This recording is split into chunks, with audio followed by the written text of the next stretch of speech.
Muy buenas tardes, soy Héctor de Mauleón, le agradezco que nos acompañe nuevamente en una emisión del Foco, ya en pleno 2024, arrancando los recorridos por la Ciudad de México. Y ahora, bienvenida Beca. Hola. Nuestro amigo Sergio Almazán nos trae a una de las partes más antiguas de la Ciudad de México, una parte llena de encanto. Nada más basta ver el tipo de construcciones que nos rodean. Me llamó mucho la atención esta casa. Es de las casas que se levantaron cuando después de la Reforma se derriba el convento de la Merced y se empiezan a vender los primeros predios. Queda este ejemplo de una ciudad pues que ya se fue, pero que nos permite imaginar el aspecto de la calle de Jesús María, que es precisamente donde nos encontramos ahora.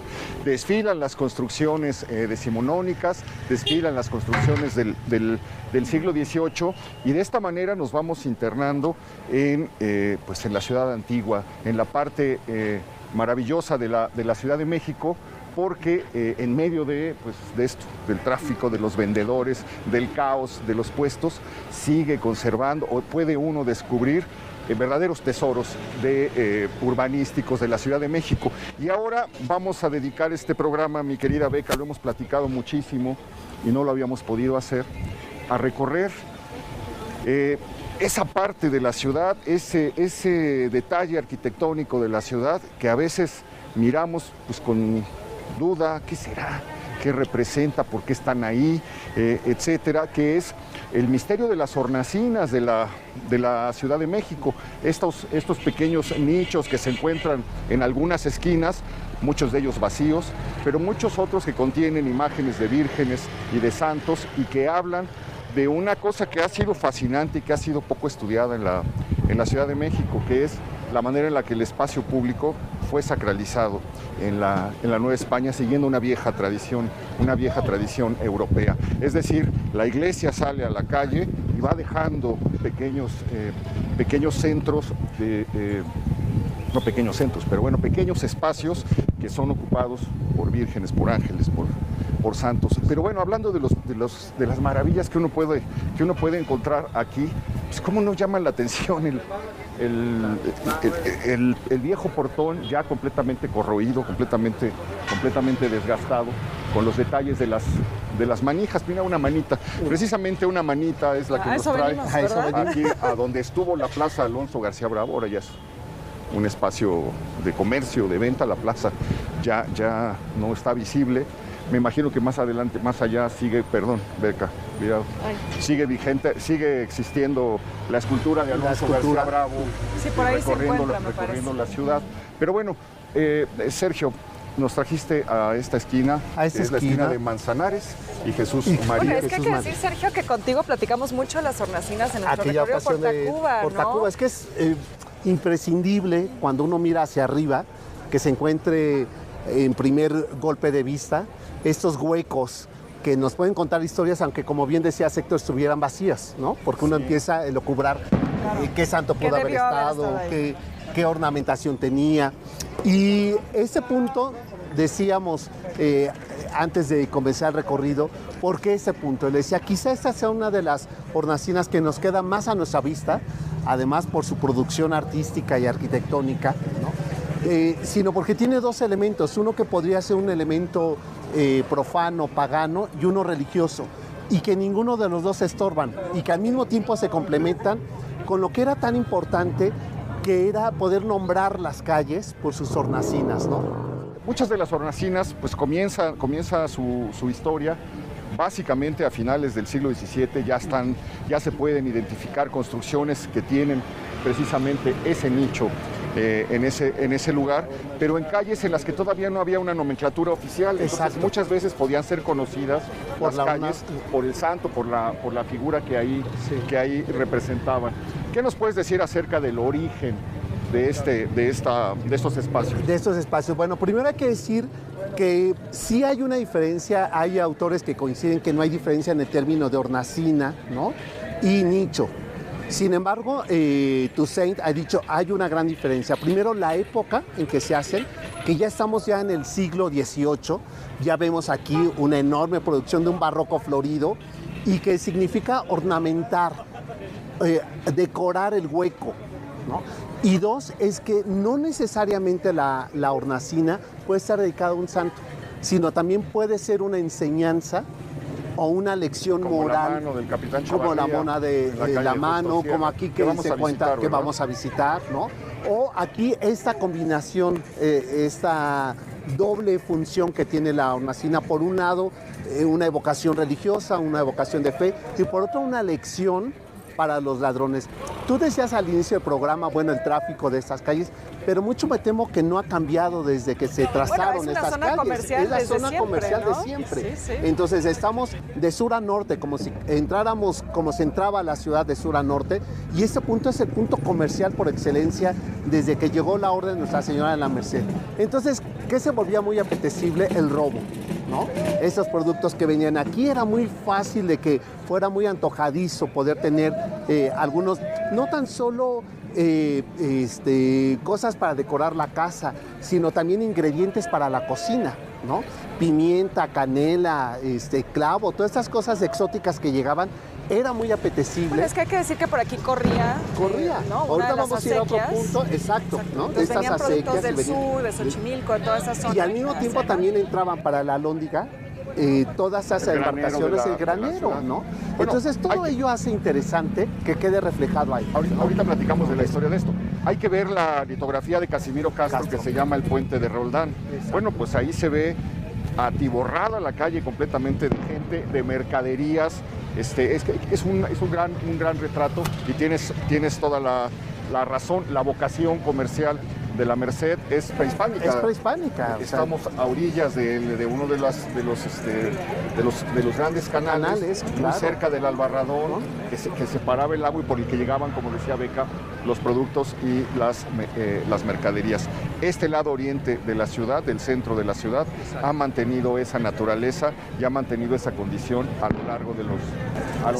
es su ADN, pues vamos a decirlo así, y es un ADN que nos permite entender no ese centro de la estampa, sino el centro de todos los días, al que venimos todos los días a ese centro, ¿no? Al del comercio, a este tránsito constante.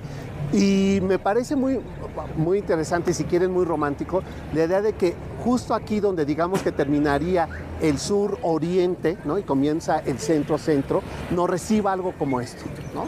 Tengamos una imagen de este tipo. Entonces, ¿qué? ¿Nos acercamos para verla?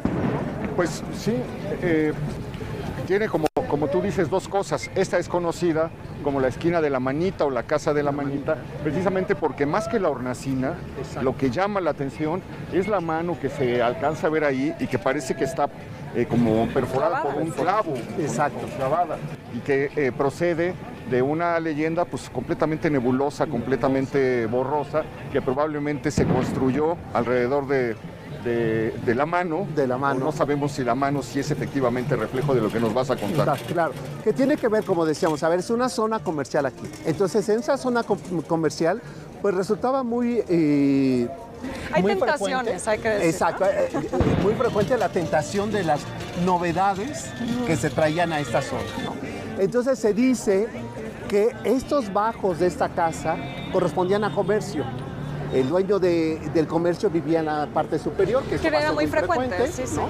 Que ese tipo de casas tuviera su comercio aquí y que además siempre tuviera lo que después para Porfirio Díaz va a ser una gran innovación arquitectónica, ¿no? Que es el pancupé. Claro. Estas que tenían zona comercial, se cortaba la esquina para hacer un acceso de comercio y al mismo tiempo un acceso a la casa, ¿no? Y se dice que uno de los empleados pues robaba parte de los productos que se iban trayendo. Y un día el dueño pues, se da cuenta, ¿no? Seguramente al hacer su trabajo de contabilidad, de que no coincidía la mercancía que había con los recursos, y entonces pues alguien le dice pues, que se trataba de uno de los empleados. Una de las leyendas dice que le corta la mano y que la mano estuvo exhibida ahí como una prueba irrefutable del castigo. pero que empezó a descomponerse esa mano y que entonces era aquí ya una zona, la esquina maloliente, le empezaron a decir, y que entonces le pidieron a las autoridades que retirara esa mano, y entonces lo que hace es traer a un cantero para que no se olvide el castigo. Sí, castigo ejemplar, ¿no? Y entonces por eso es que además se le llamaba así la esquina de la mano.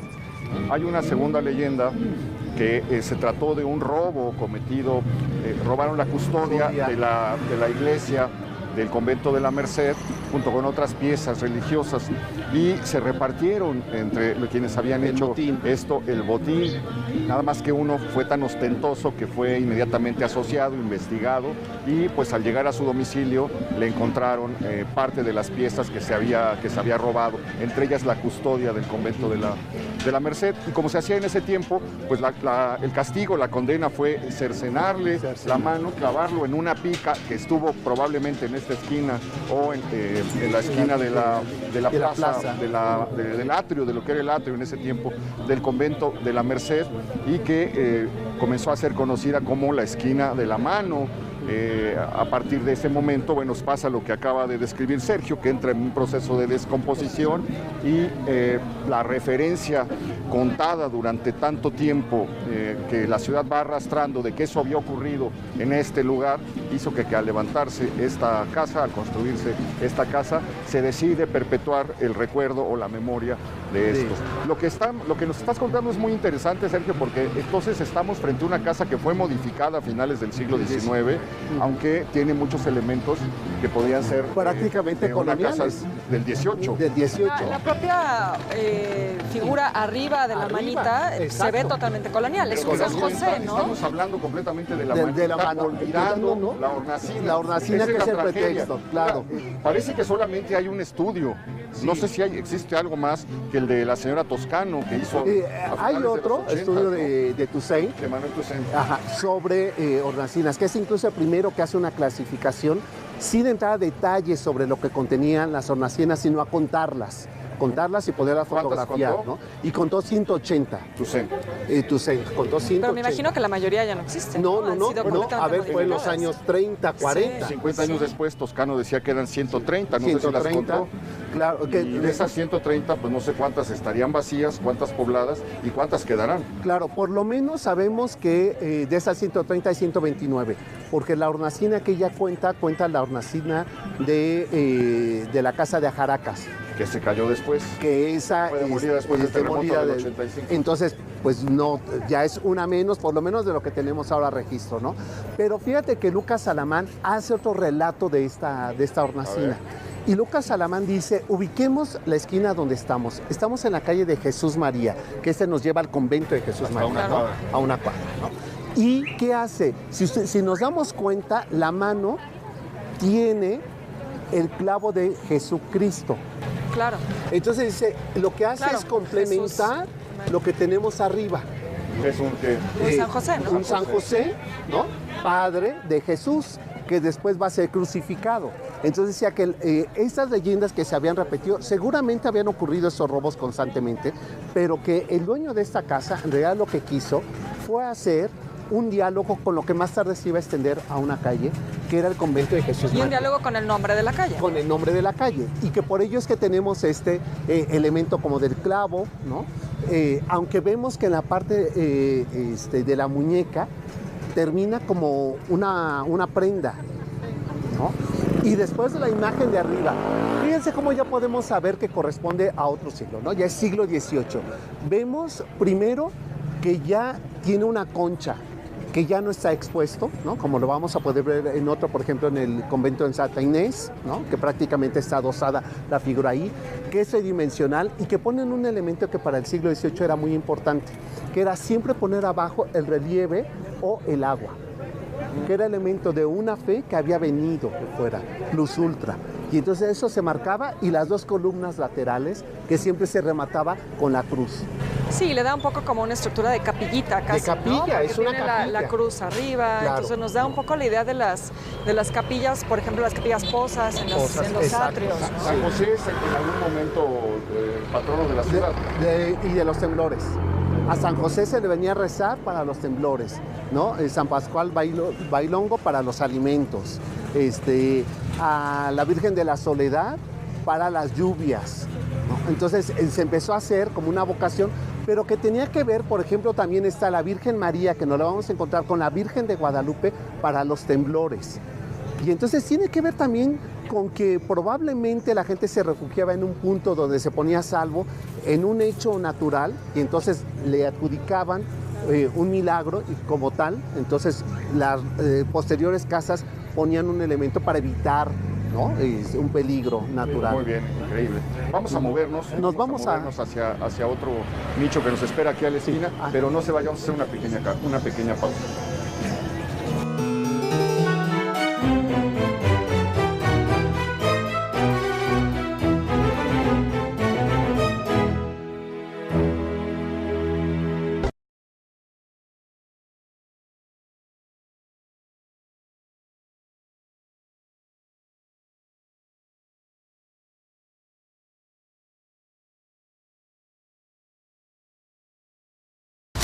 Te acompañamos todo el año.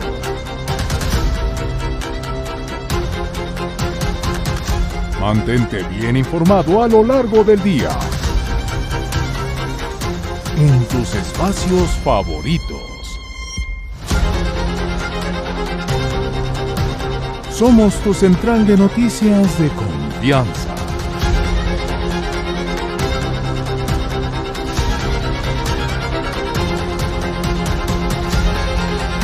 Que te comparte todo lo que sucede en tiempo real.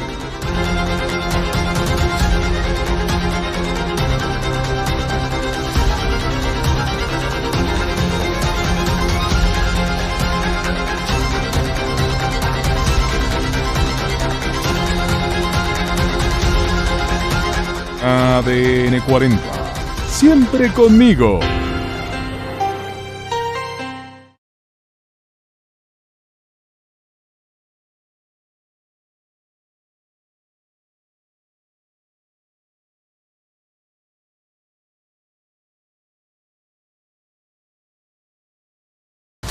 Te acompañamos todo el año.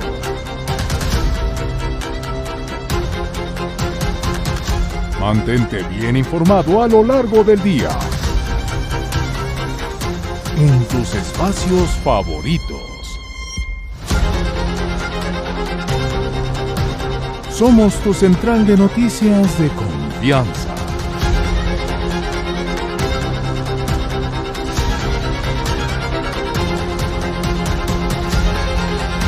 Que te comparte todo lo que sucede en tiempo real.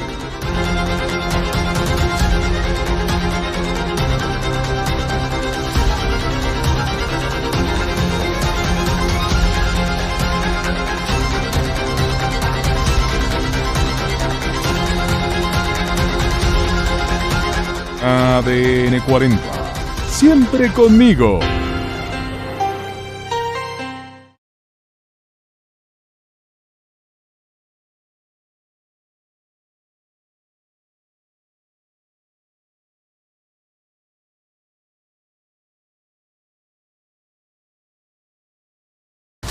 Te acompañamos todo el año.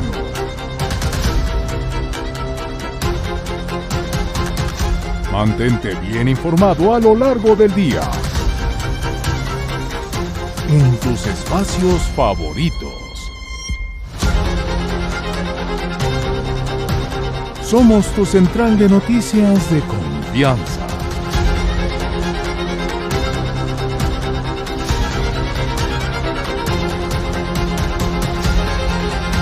Que te comparte todo lo que sucede en tiempo real.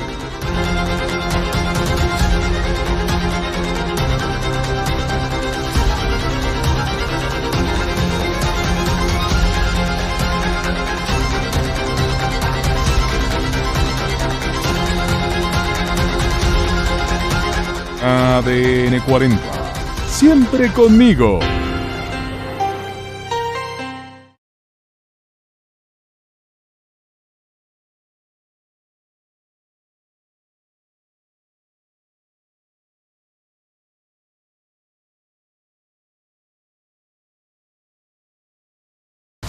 Te acompañamos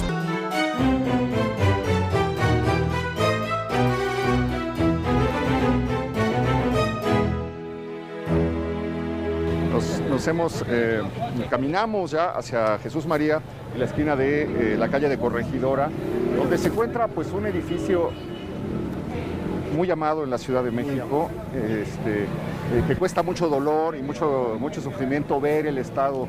Yo por eso iba a dudar que si fuera tan amado, ¿eh? A lo mejor es amado por nosotros. Por nosotros, por los ciudadanos.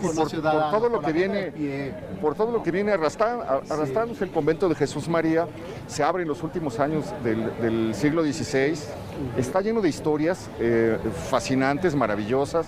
Dicen que el rey Felipe II metió aquí a una hija bastarda que padecía de sus facultades mentales y la mandaron en secreto y llenaron de dinero el convento para que la pudieran mantener con todos los lujos.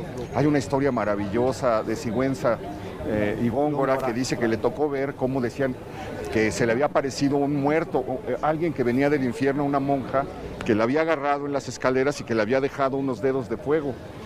Y dice Sigüenza que él vino, es increíble que el sabio novohispano, pero ese era el mundo, que vino a ver y dice, y efectivamente era un fuego que no era de este mundo. ¿Quién sabe qué enfermedad tendría de la piel, unas escaras? Porque además muere muy joven, ¿no? La niña, o sea, sí, la niña muere muy joven, pero la orden queda. Y queda siendo un punto referencial ya casi para el corazón del centro de la ciudad, ¿no? O sea, estamos a espaldas del Zócalo, unas cuantas calles, y decíamos primero que mira los nichos vacíos, ¿no? Ese que vemos ahí, y que solamente nos queda es el registro del nicho que Toussaint dice. El nicho, a diferencia de la hornacina, es que el nicho siempre está en la parte superior, es la punta de la casa, ¿no? Sí, como un remate, Como ¿no? un remate, sí. Y que sería como un agradecimiento que daba la familia a esa orden, al santo que ponían ahí, mientras que la hornacina quedaba más a la vista del otro, como un poco hasta para adorarla, ¿no? Que es el caso de esa imagen ya totalmente destruida por el tiempo, ¿no? Y que además nos está advirtiendo dos cosas, fíjense ustedes, otra vez la concha detrás, sí, ¿no? De la hornacina, y aquí a diferencia lo que tenía abajo era el mundo. ¿Se acuerdan que decía, o puede haber agua o puede estar el mundo? Que es la idea del plus ultra, ¿no? Este nuevo mundo. ¿Qué imagen es? Y sobre esta, Jesús María. O sea, es Jesucristo. Imagen de Jesús. Nos habla de una construcción completamente del siglo XVIII. Sí, fíjate que incluso ya cuando vemos ahí los vanos H, ¿no? Que nos recuerda la enorme influencia de lo que te quería comentar es esto, es que se ha estudiado poquísimo el mundo de las hornacinas en la Ciudad de México. Te comentaba yo un libro del 80 y tantos, 88, de Toscano, de Guadalupe Toscano, pero que básicamente son fotografías. Sí, se dedicó a tomarle fotos. Como un registro. Un registro fotográfico. No aporta mucha mayor información. Tú me hablabas de un texto de Lucas Alamán. Ajá. Pero eso forma parte de sus investigaciones. De sus investigaciones históricas sobre edificios de la Ciudad de México. Y hace referencia, ni siquiera a todas, sino como estas historias que están alrededor de ello. Y se detiene a 2, 3 puntuales, ¿no? Para poder advertir cómo es que la imaginería le había sumado algo que consideraba que la fe aterrizaba en la calle, ¿no? Que es lo que él dice. Lo que ocurre es que al poner un nicho afuera, dice, ya no está solamente consagrado para ciertos grupos o solamente la iglesia.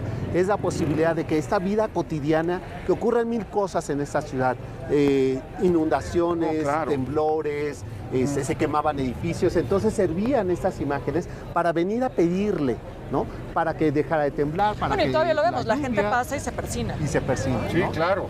Es que esa es la otra cosa. Bueno, y el tercer libro es uno de Manuel Toussaint, de los años 30, que también básicamente es un registro. A ver, es arquitectura novohispana. Ajá. Y dentro de esos elementos aparece ahí. Entonces es algo que sí está efectivamente muy poco estudiado.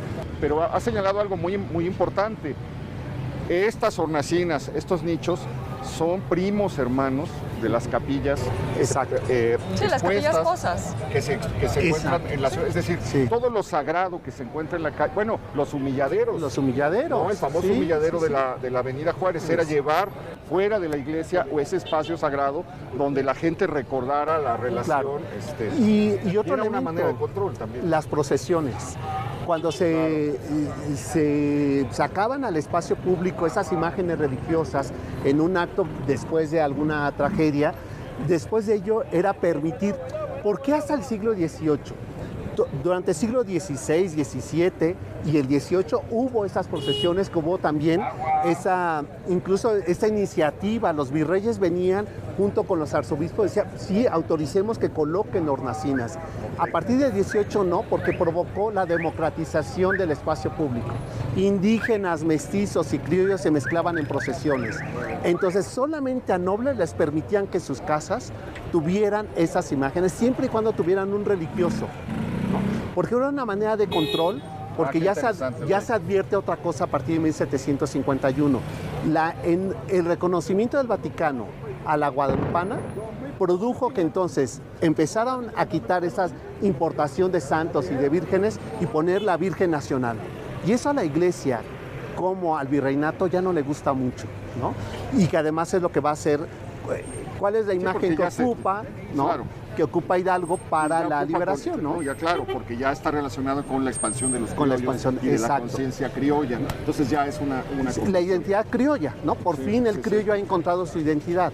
Entonces vamos a apurarnos. Bueno, esta es una de las 129. 129 decíamos, igual y... Que quedan, nos faltan 127, así es. Exacto, vamos a seguir recorriendo. Pero ya encontramos aquí otras, serían 126. Se nos olvida de mencionar, dentro de toda la historia del convento Jesús María, el cine mundial. El cine, claro, oye, sí. A ver, Héctor. No, en algún momento el convento está cerrado desde hace mucho. En este convento está, cuando levantan una coladera y aparece un objeto prehispánico y lo exploran, entonces lo van almacenando. Ahí. Aquí adentro hay un tesoro de las cosas que se han rescatado de las entrañas de la ciudad. Tenemos pendiente de asomarnos es ahí. Es maravilloso, pero antes de eso, aquí estuvo en los años 20 una sala de cine que se llamaba Cine Mundial. La particularidad es que todos los chavos de San Ildefonso que se venían de pinta se venían al Cine Mundial a ver cine mudo. Y es en este cine donde se conoce por primera vez las películas de la etapa muda de Chaplin.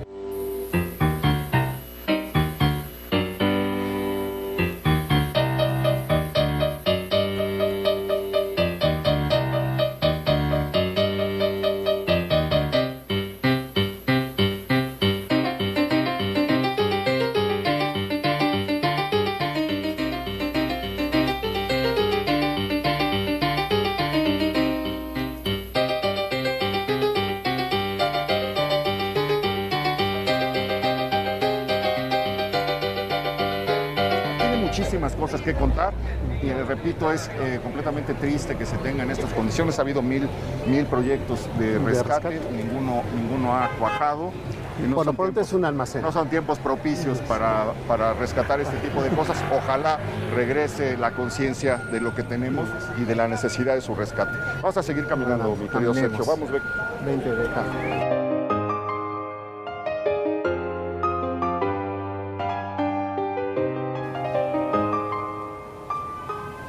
Pues llegamos a un nuevo punto, uno de los puntos entrañables de la Ciudad de México. Estamos en la calle de Roldán, por donde corría el viejo canal, donde queda el único recuerdo tal vez de los puentes que surcaron la ciudad, ese pequeño puente que se ve allá atrás, que es una reconstrucción del original, pero que nos habla un poco del mundo que nos ha reseñado Sergio Almazán. Llegamos a esta casa donde encontramos un nicho. ¿Un nicho? ¿Este nicho? Sí. Sí, porque a ver, ¿hornacina tendrá que ser en la esquina técnicamente o eso también no necesariamente, cuenta como también lo que pasa que las dimensiones son más pequeñas, son más antiguas y tienen menos producción de ornamento, ¿no? Entonces por eso es más bien un nicho y en realidad de origen no estuvo ahí, ¿no? Sino correspondía a la puerta de entrada comercial de la Ciudad de México en la actual calle de 5 de febrero y Regina, ahí donde estaba. Claro, ahí estuvimos, sí, donde pasaba la vieja aduana. Y la sequía. Entonces ahí se colocó la primera aduana, que era esta parte de recaudación fiscal para quienes venían al comercio. Y entonces, una vez que ya, llegaban a tierra firme, ¿no? Pues ya sirve la Virgen de Guadalupe, la Virgen de María, para acompañar el trayecto comercial. Entonces se ubicaba siempre esa imagen ahí y se considera que esa imagen estuvo cuando la alhóndiga fue colocada aquí en este punto, pero que esta es una reconstrucción. Hay que recordar que en 1629, ¿no? La inundación del 29 produjo una destrucción de ello, después un sismo, después se quemó, y hasta que finalmente en el siglo XVIII fue reconstruida. Sí, era la vieja Casa del Diezmo, ¿no? Llamada ya la Casa del Diezmo, que lo marca ahí su cartela, que ese no sería un nicho, ¿no? Sino pues esto, una información adicional más administrativa, mientras estas son religiosas, ¿no? Entonces, quedar esta una enfrente del otro te permite entender cómo todo estaba vinculado a un sistema de fe frente a la vida económica, cotidiana, comercial, ¿no? Que se vivía en esta ciudad novohispana. ¿Y esta qué virgen es? Y esta es la Virgen María. Ok. Esta es la Virgen María, que era la Virgen máxima consagrada a las tierras novohispanas, ¿no? Y sobre todo para la parte de comercio. Más adelante, unas calles más adelante, no es un nicho, sino también es una cartela de Santiago Apóstol, ¿no? Que también marcaba el ingreso a esta ciudad. Entonces tenían siempre estas referencias, y ahora nos vamos a ir, para, si te parece, para ver una Virgen sentada. Regularmente no vemos a la Virgen María, y menos cargando al niño, sentada. Y aquí lo vamos a ver. Claro, salvo quizá en las imágenes de la Piedad. Exacto. ¿No? Pero realmente no. No, siempre ella está de pie. Y quizá en uno de tus personajes favoritos. Vamos a ir a la casona de uno de tus personajes favoritos. ¿De Juan de Chavarría? ¿O de dónde? No, de Cervantes de Sales. Ah, no, claro. Bueno, donde estuvo la casa del primer cronista de la ciudad. Siempre es muy emocionante pasar por aquí. Eso me encanta. Me parece este el mejor punto. Porque además con el diálogo que hace cuando uno llega a la esquina, ¿no? Estas nuevas advocaciones religiosas, ¿no? Con las adoraciones a San Judas Tadeo, a la Santa Muerte, que nos encontramos ahí, donde nos damos cuenta que no se pierde la vocación de fe, aunque los fines sean otros, ¿no? Pero que están y aunque presentes, las figuras cambian, ¿no? Aunque las figuras cambian, y el orden. O sea, a mí me parece que encontrarnos en el espacio público, abierto, sorteando motocicletas, automóviles, a un San Judas Tadeo, me parece que esa es la urbanización de la fe, ¿no? Claro. Que le da ese carácter público a la fe, ¿no? Muy bien, no se vaya, vamos a caminar una cuadra más para llegar a la calle de la Santísima, donde está el bellísimo, hermosísimo templo de la Santísima. Vamos a ver qué encontramos ahí.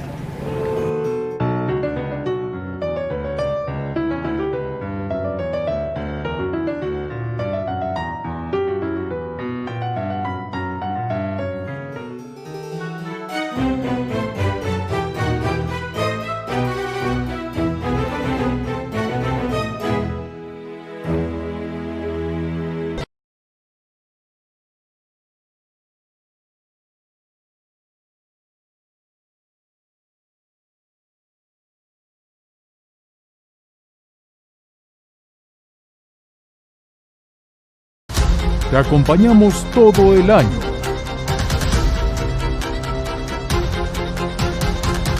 Mantente bien informado a lo largo del día. En tus espacios favoritos. Somos tu central de noticias de confianza.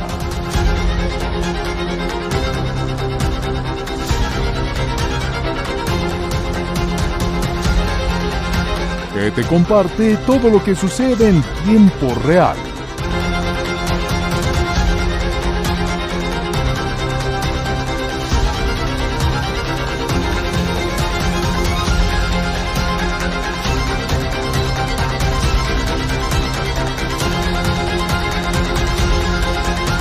ADN 40. Siempre conmigo.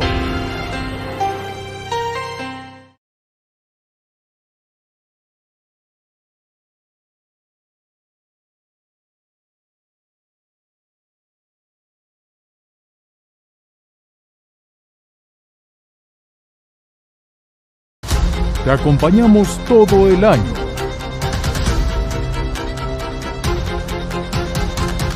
Mantente bien informado a lo largo del día. En tus espacios favoritos. Somos tu central de noticias de confianza.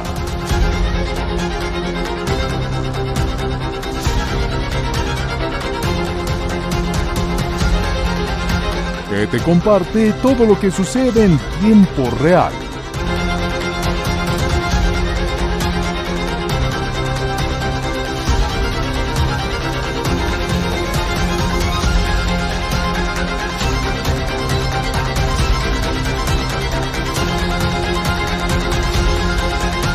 ADN 40.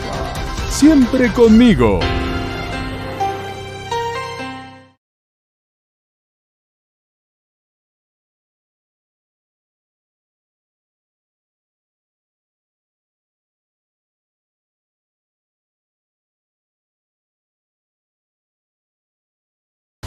Te acompañamos todo el año.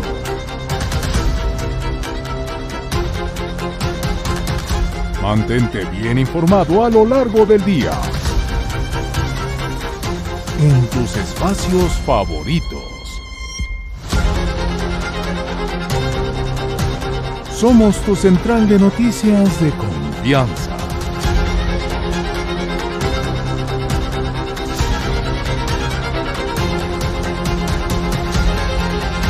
Que te comparte todo lo que sucede en tiempo real.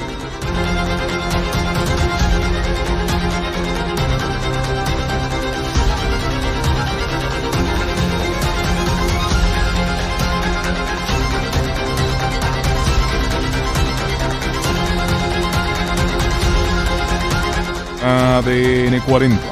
Siempre conmigo.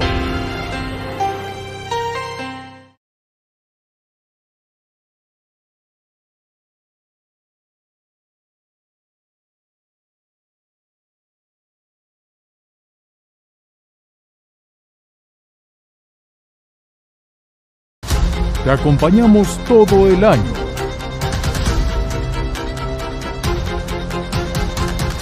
Mantente bien informado a lo largo del día. En tus espacios favoritos. Somos tu central de noticias de confianza.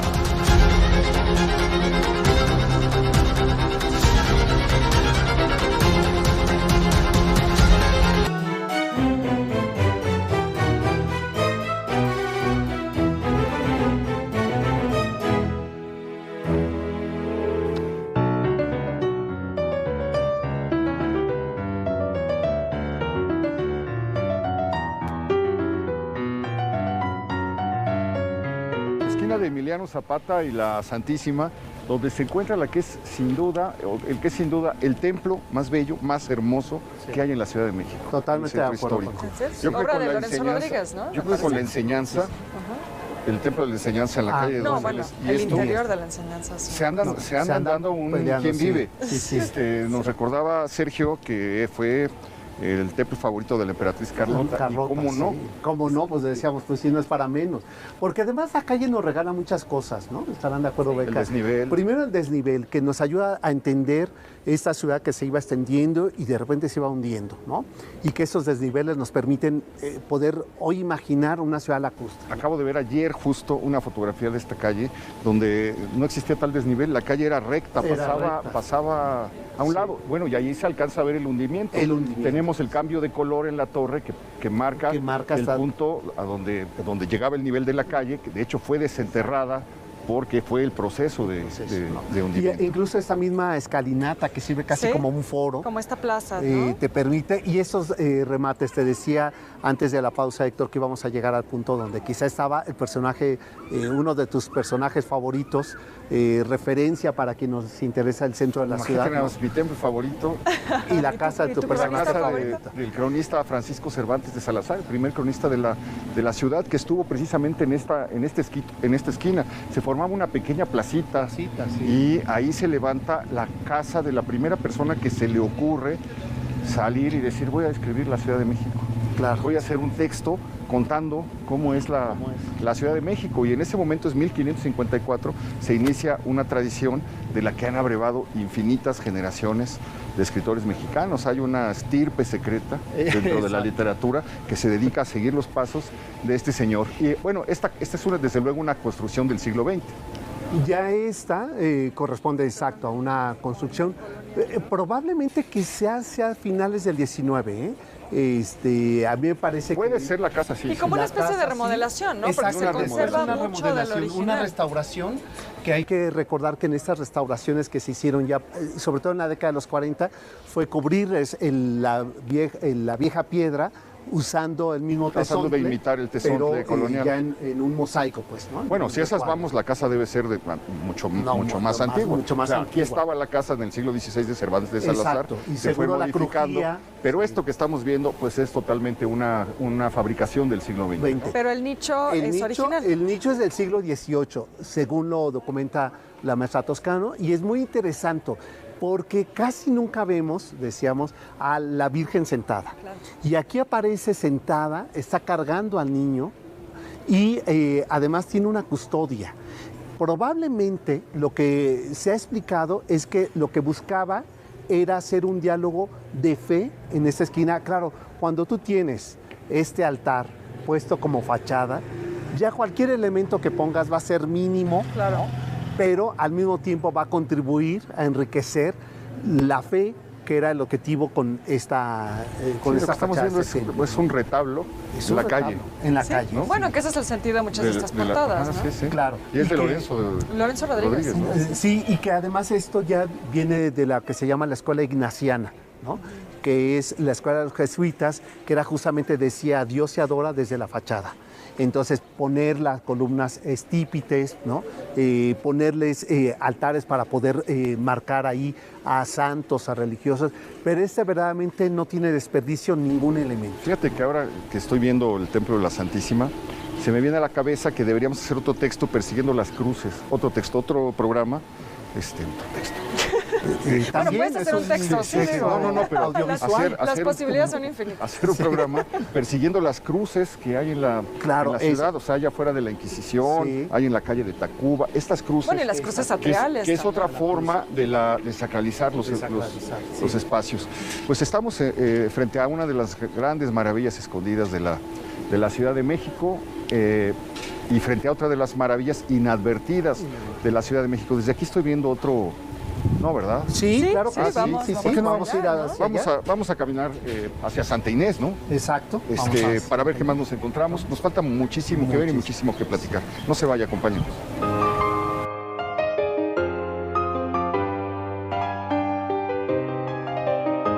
Pues en la esquina de Emiliano Zapata y Jesús María otra vez le dimos la vuelta con la novedad de que la antiquísima cantina La Potosina está cerrada.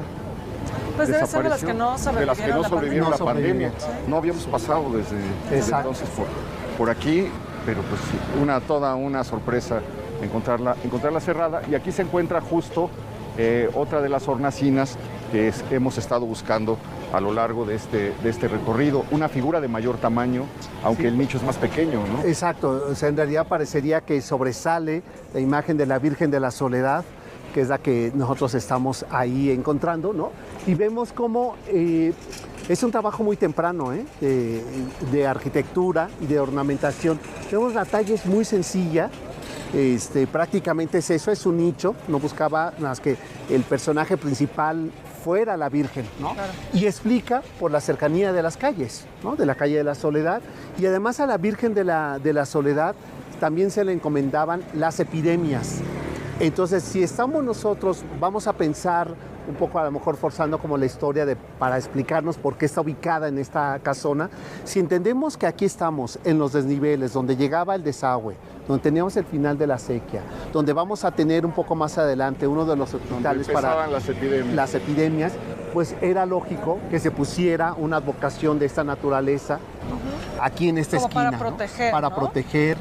Y decíamos, si seguimos con la idea de los nichos y de las advocaciones religiosas, todavía sea el día de hoy, yo creo que si bajamos la toma y nos encontramos La Santa Muerte ahí a la enfrente de Santa la Muerte esquina de Jesús y María. tú custodiado por Las San causas Judas perdidas. No, Tadeo. fíjate qué interesante, porque la Virgen de la Soledad, bueno, primero hay que ver que está a punto de caerse y de venirse abajo esa esquina el que está ahí, frontispicio. con cualquier Sí. movimiento fuerte y se va a caer y va a pasar una tragedia. Aunque la imagen está intacta, ¿ya? No, la imagen está intacta, sí. Me refiero a que algún peatón o algo así le puede dar. La Virgen de la Soledad es muy extraña porque es una virgen de la Casa Real de Francia. De Francia, sí. Es Isabel de Valois, quien desarrolla su culto. Es muy interesante seguir cómo sería seguir la ruta de ese culto hasta aquí. La Virgen de la Soledad, pues se le llama así porque después de sepultar a su hijo en la tumba que le da de José de Arimatea, la Virgen se queda desolada. Y eso es uno de los grandes temas artísticos de la religión. Claro. Muy vinculada a la Virgen de Dolores también, ¿no? Exacto. ¿Cómo se llaman los 5 dolores, los 7 dolores de la Virgen, no? Sí. O los 5. Este es uno. Y por lo mismo va a ser también una virgen que va a estar muy vinculada a la muerte. Entonces es interesante la Santa Muerte aquí. La gente que ha perdido a alguien muchas veces llega a tener la devoción a la devoción. Y hay que recordar que también corresponde a la patrona de Oaxaca. Claro, sí. Entonces hay la expresión todavía se alcanza a adivinar. Sí, el dolor, de tristeza. Y esto es un trabajo de 18. No, esa tiene que ser todavía mucho más antigua, O sea, 16. Bueno, que tiene sentido, porque es en el siglo XVI cuando Isabel de Valois se casa con Felipe II y la vocación llega a España y se populariza muy rápidamente. Sí. Mira, Felipe II está muy presente en este cuadrante. Bueno, aquí en la esquina, ¿no? En la esquina, ahí está. Que está el convento de Jesús María, donde decíamos que llega la hija. Y luego también está la versión del otro hijo bastardo de Felipe II, ¿no? Que es el ermitaño, se me fue el nombre, un ermitaño que llega también y se refugia en los montes de Santa Fe y después hace varias obras pías, etcétera. Me voy a acordar, hay un libro de Bayarismo incluso. Mira, no sé qué dedicado. Sí, eso yo tampoco. Bueno, vamos a caminar un poquito más hacia y seguimos con la parte conventual. Sí, bueno, sí. Porque vamos a ir a uno de los conventos también tan importantes para la aristocracia novohispana, que era el convento de Santa Inés. Y hay que recordar esta historia de Santa Inés. Tremenda. Una joven de la nobleza. Una joven de la nobleza. La nobleza romana. Que se quiere casar con un alto funcionario, la quieren casar, se niega. Porque que ella está casada con Cristo. Ya tiene la vocación cristiana en la época de Diocleciano. Exacto. Tiene la gran persecución de los cristianos y la condenan, es terrible. ¿No te quieres casar? ¿Por qué? Porque estás casada con tu Dios. Bueno, pues te vas a un burdel y la condenan a estar encerrada en un burdel. Y entonces empieza ahí el relato de los milagros, de cómo cuando la desnudaban el cabello le crecía y le cubría la desnudez. Claro, y además quien quisiera abusar, uno de los hombres que quiso abusar de ella, quedó ciego. Y ella era tan pía que incluso lo curó. Reza para que se cure, ¿no? Que le sirve justo esta historia a García Márquez para una de sus novelas, ¿no? Con ese personaje central de Sirva María, que incluso todavía después de muerta le sigue creciendo el cabello. Claro. Y aquí es el amor en los tiempos del cólera, ¿no? Que encuentran a la monja. Sí, claro. Y aquí con lo que nos vamos a encontrar es con el templo y el convento. Y hay dos cosas muy interesantes, ¿no? Porque vamos a encontrarnos un nicho que ya para el siglo XVIII, en esta talla de cantera, vemos ahí y de unas dimensiones muy grandes. Muy grandes, sí, muy grandes, ¿no? Que la vemos aquí, que siempre a ella se le pinta con el cordero, ¿no? Sí, para representar su pureza. Y su vínculo con Cristo, y su ¿no? vínculo, sí. Y siempre esa cabellera, ¿no? Claro. Abundante. Y la palma para representar su martirio. Su martirio. Y después vamos a ver lo que fue la casa conventual, donde en la parte superior hay otro nicho donde ya no se pinta a ella, no se esculpe a ella, sino que en el nicho a quien se representa es al cordero, ¿no? Entonces, sí, ahorita la vemos desde enfrente, pero esta llama, y esto que también ocurrió, se cuentan dos historias, ¿no? Una, los nichos vacíos que vamos a encontrarnos más nichos vacíos en el centro histórico que con una imagen religiosa, tiene que ver con las leyes de reforma en 1857, que eran tomados estos conventos por los ejércitos de una manera de censarlos. Acaba de salir una noticia, 2016, 2017, de que en Morton subastaron una figura de un San Juan Bailón, San Pascual Bailón, que estuvo en una casa que ya no está la casa. Es decir, la casa la demolieron y alguien agarró la figura del nicho y después, muchos años después, ¿sabes que la subastaron en 3,000 pesos? No, bueno. Pues sí, o sea, eso llegaba a ocurrir. ¿Qué pasa después? En la Guerra Cristera, en el siglo XX, las propias órdenes de fe les entregaban a las familias en resguardo estas figuras religiosas que ya no regresaron, entre ellas las de los nichos externos, y por eso es que quedaron vacíos, ¿no? Que esa es otra de las razones que nos explica. Y bueno, todo eso que estamos viendo aquí, que me encanta que se queden, ¿no?, los muros expuestos para entender esta producción o esta edificación arquitectónica. Justo nosotros ahorita, si les parece, nos cruzamos la calle. Ahora aquí nos queda el Museo José Luis Cuevas, lo que fuera el convento, ¿no?, de Santa Clara. Y aquí pueden ver, a mí me parece la ingenuidad o lo lúdico que se convierte ese nicho, ¿no?, con el cordero. Con el cordero. Y hay quien ha explicado que como eso correspondía a los predios de las casas conventuales, pues lo marcaban así, ¿no? Sabían que esa era una casa religiosa. Claro, ¿no? que pertenecía al convento. Sí, exacto. O sea, también tenía un fin aquí administrativo, no religioso. Sí, ¿no? exacto. Sí, esa era una casa administrativa, ¿no? Aquí estaba el convento, pero también se marcaba una manera de indicar que se trataba de una construcción que pertenecía a la orden. Entonces, estos detalles que se van asomando en estas calles nos permiten, otra vez decíamos, entender. Okay. Y pasamos y no les damos un sentido. Están como inconexos, sí. ¿no? Sí. Pero nos dicen mucho sobre la historia de la calle, la historia del edificio, claro, ¿no? Claro. Es solo cuestión de voltear a ver. Exacto, empiezas a armar como este rompecabezas, en donde siempre tenemos una idea de una ciudad o de un centro histórico en desorden y caótico, y en realidad estos elementos nos ayudan a armar el rompecabezas y entender las vocaciones y cómo estaba perfectamente dividido por vocaciones de fe. ¿Sabes qué también? La presencia de la religión en la vida cotidiana, que es algo que hoy no entendemos, pero realmente la religión era una parte fundamental de las actividades diarias. Tú imagínate a las 3 de la tarde, que en la hora que murió Cristo empezaban a sonar las campanas, y donde estuvieras en la calle te tenías que descubrir y arrodillar. Y eso se me hace completamente teatral. Claro. Y las propias campanadas, pues bueno, era la iglesia la que nos marcaba las horas del día. Las horas del día, sí.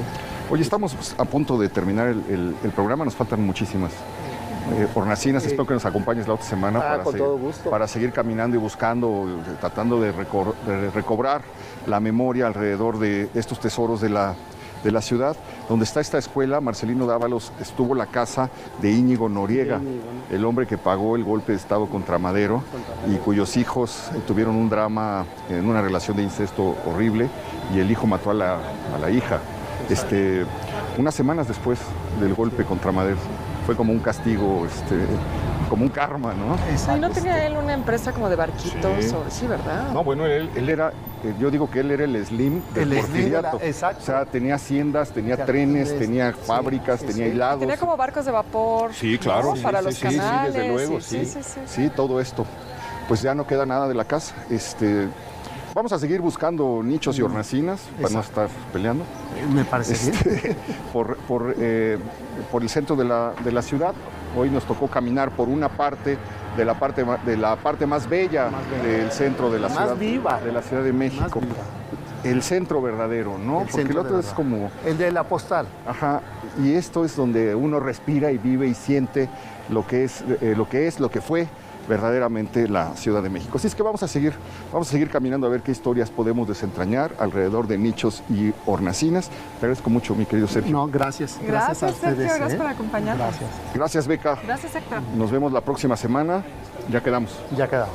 Bueno, espero que se la haya pasado bien y nos vemos la próxima semana, ya lo sabe usted, aquí en El Foco.